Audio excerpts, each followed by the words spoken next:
When Carolyn Lamb saw news of Cuban spy Victor Manuel Rocha's arrest on the news last December, she recognized him immediately.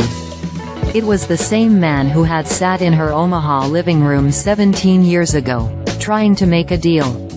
On Friday, Rocha, 73, was sentenced to 15 years in prison for acting as a foreign agent on behalf of the Cuban government, pleading guilty to 2 counts of conspiracy.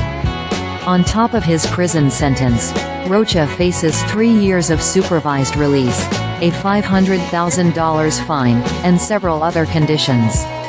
Rocha's arrest last year stunned the diplomatic community, in part because of his longevity as an agent, more than 40 years, much of it spent working for the U.S. State Department, including a stint as U.S. ambassador to Bolivia and another at the National Security Council. In exchange for a reduced sentence, Rocha's agreement requires him to cooperate with prosecutors and reveal what clandestine activities he performed for Cuba. Carolyn Lamb hopes that process will reveal what Rocha was up to in her living room nearly 20 years. Lamb describes how Rocha traveled across the country in 2007, and offered to purchase the paper claims to an 80-acre farm, a 1959 Buick, and thousands of shares in the Cuban Telephone Company that belonged to Lamb's father before they were seized by the Castro regime. Castro didn't nationalize just American property, he seized all private property. Every home and every business became the property of the government, and none of the owners were paid for them. With few exceptions, that is still true today.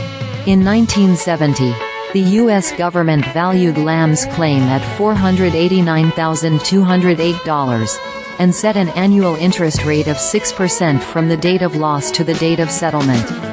Under that formula, the Cubans owe $1.9 million on the claim today. That number gets bigger every day that goes by without a settlement. They told me my claim was crap, Lamb says of Rocha and a business partner with him that day in Omaha. They offered her $114,000 for the claim. Lamb said she was insulted and suspicious of what she saw as such a low-ball offer. There are nearly 6,000 American claims to property and land in Cuba, all of it seized by Fidel Castro's government after his 1959 coup d'état. The value of the claims totals more than $7 billion, and many are held by major U.S. brands like Pepsi, General Electric, and 20th Century Fox.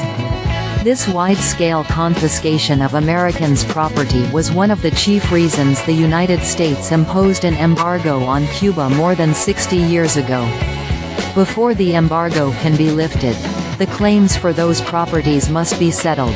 It's still one of the biggest impediments to normalization of relations with Cuba, says Jason Poblete, Lamb's attorney.